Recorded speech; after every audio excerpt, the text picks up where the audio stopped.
అగంతకుడి arrest.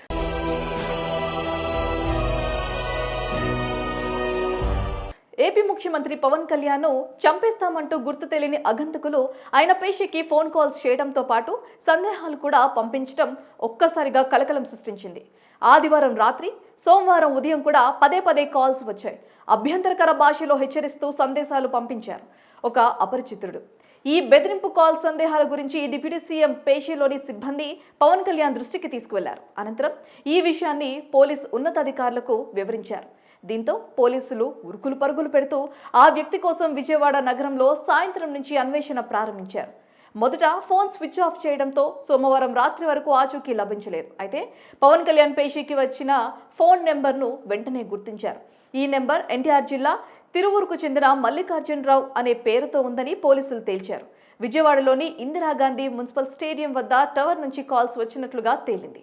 ఇక మల్లికార్జునరావు గురించి పోలీసులు ఆరా తీయగా అతడు తిరువూరు పట్టణంలో వైద్య దంపతులకు బంధువని తేలింది.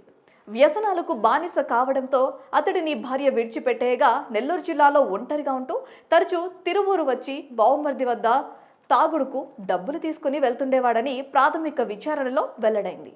ఇక్కడ నివాసం ఉండడని, నెల్లూరు జిల్లాలోనే ఉంటాడని తెలిసింది. ఈ నేపథ్యంలో నగర commissioner Rajasekhar Babu task force, special branch, law and order విభాగాలకు చెందిన పోలీసులతో 4 బృందాలను ఏర్పాటు చేశారు. ఆగ మేఘాలపై గాలింపు చేపట్టిన ఫోన్ స్విచ్ ఆఫ్ చేయడంతో అగంతకుడు ఎక్కడ ఉన్నాడు అనేది గుర్తించడం కాస్త కష్టంగా మారింది. విజయవాడతో పాటు తిరువూరులోనూ గాలింపు చర్యలు కొన్ని గంటల పాటు తీవ్రంగా కొనసాగించారు. మరోవైపు ఏపీ హోంమంత్రి అనితకు కూడా అదే నెంబర్ నుంచి గతంలో 2 సార్లు ఫోన్లు వచ్చాయని, సంభాషణ తేడాగా ఉండడంతో ఆమె కాల్ కట్ చేసినట్లుగా తెలిసింది.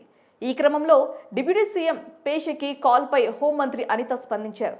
డీజీపీ ద్వారకా తిరుమలరావుతో ఫోన్ మాట్లాడుతూ తనకు కూడా ఆ నెంబర్ నుంచి కొంతకాలం క్రితం కాల్స్ వచ్చాయని తెలిపారు. మరి అతను ఎందుకు ఈ విధంగా ప్రవర్తించాడో తెలియనప్పటికీ నిందితుడిని త్వరగా పట్టుకోవాలని డీజీపీని అనిత ఆదేశించారు. ఈ ఆదేశాలతో వేగం పెంచిన పోలీసులు చివరకు విజయవాడలోని లబ్బిపేటలో అపరిచితుడు మల్లికార్జునరావును పట్టుకున్నారు పోలీసులు. ప్రస్తుతానికైతే నిందితుడిని పలు కోణాల్లో విచారిస్తున్నారు అధికారులు.